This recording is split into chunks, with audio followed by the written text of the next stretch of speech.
Fast, focused, and fearless. Here's everything you need to know as you jumpstart your day. I'm Diego Castro. The House of Representatives denies claims that Speaker Martin Romualdez spent 1.8 billion pesos for travel expenses in a year. House Secretary General Reginald Velasco asserted that these allegations serve as a blatant instance of fake news, adding that these were strategically crafted to deceive the public and besmirch the reputation of both the Speaker and the entire chamber as an institution.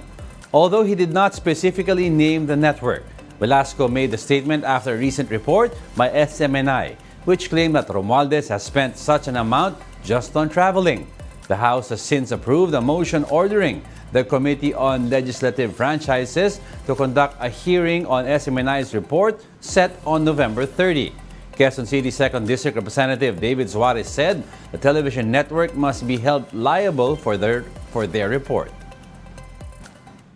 The government forges a preliminary agreement with the National Democratic Front of the Philippines, or NDFP, to seek a peaceful resolution to the armed conflict that has spanned for more than 5 decades. The NDFP is the legal front of the CPP-NPA. A joint communique has been signed by government representatives led by Special Assistant to the President Antonio Lagdameo and NDFP Representative Luis Halandoni. The document states that the two parties are agreeing to have a, quote, principled and peaceful resolution to the armed conflict. The signing of this agreement took place on November 23 at Oslo, Norway. Presidential Peace Advisor Carlito Galvez clarified, though, that the effects of this joint communique will not be felt immediately until the parties have sealed a final agreement.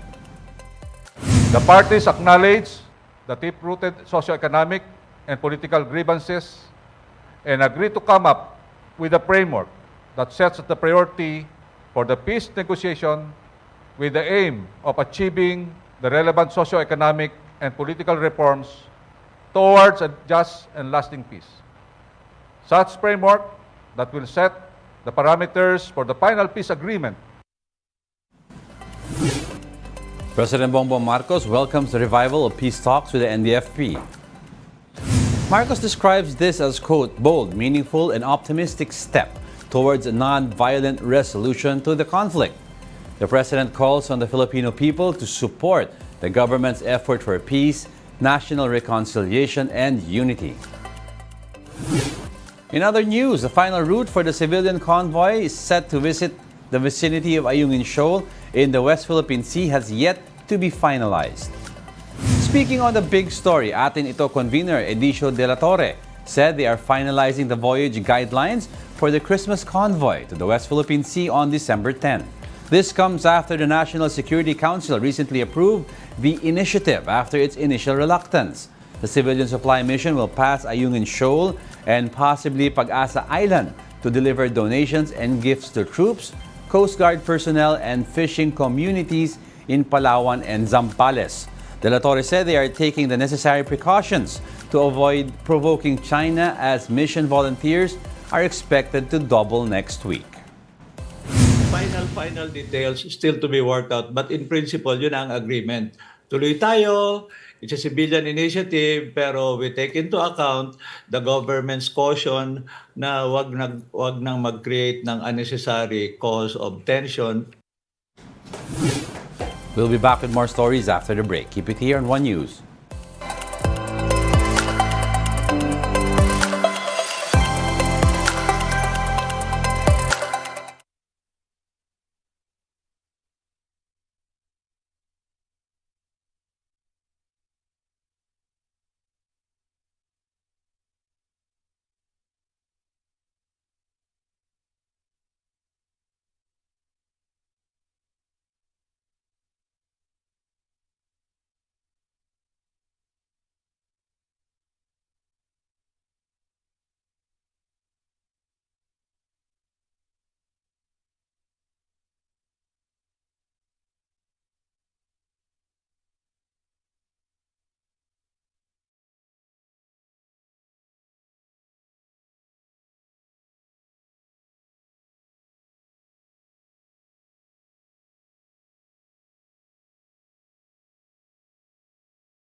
You're still watching One News Now. I'm Diego Castro.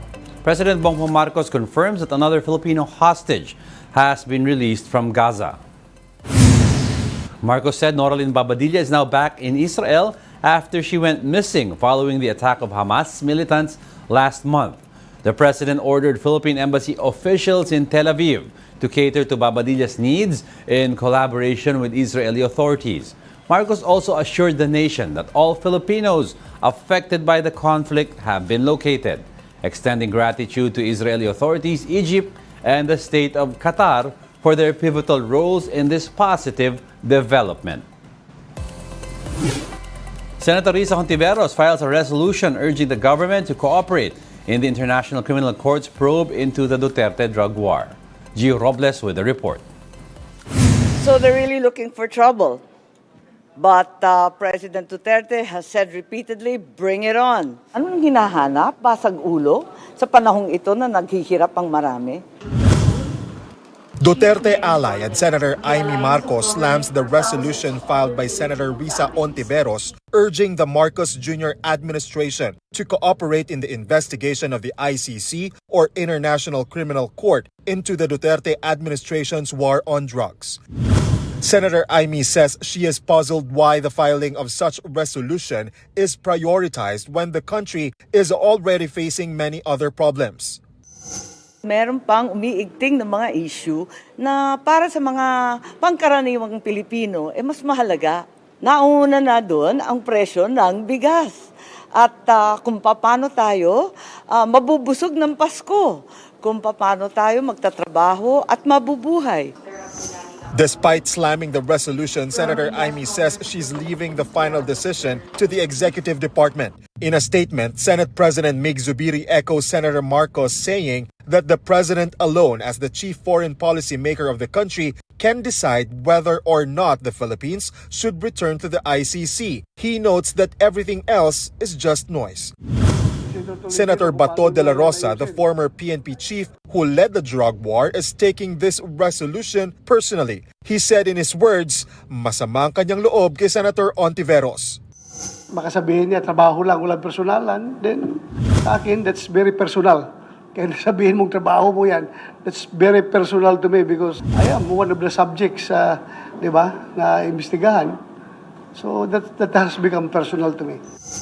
De la Rosa has earlier said that he is ready to face a possible ICC probe into the drug war. He still hopes, though, that President Marcos will stay true to his word that the government will protect them from the ICC. Resolutions backing the ICC probe began at the lower house, the filing of which came amid tensions between the House leadership and the Dutertes. Hontiveros notes, though, that she did not time her resolution to this ongoing row. Kung usapin lang ng timing, 7 years late yung ganitong resolution. Kasi hindi timing sa House, hindi timing sa away ng kung sino-sino, pero 7 taon nang humihingi ng hustisya ang mga pamilya ng EJ case. Mula pareho sa domestic judicial system natin at pati na sa international community. At yan yung ICC, yan yung Rome Statute. Reacting to that, De La Rosa says drug war victims should file the charges themselves. And when asked if he will speak with Hontiveros about the resolution, here's what he said. No! No! Sabihan mo siya, no! For News 5, Gio Robles, we are One News. Let's now take a quick look at other stories we are watching. Vice President Sara Duterte says she has yet to speak with President Marcos about proposals for the country to rejoin the International Criminal Court. Duterte maintains, though, that her working relationship with the president has not changed. The Cebu provincial government launches a store that will sell rice at 20 pesos per kilo for indigent families. Cebu Governor Gwen Garcia says the initiative is a fulfillment of President Marcos's promise to bring down the prices of basic commodities. And Mali, who has been dubbed as the loneliest elephant in the world, died at the Manila Zoo on Tuesday. Mali was sent as a gift by Sri Lanka in 1977 to the city of Manila when she was 3 years old after she was found orphaned in the wild. And that's it for this hour. Join us again at 9 a.m. as we continue to monitor the day's biggest stories. I'm Diego Castro. We are One News, all sides, all the time.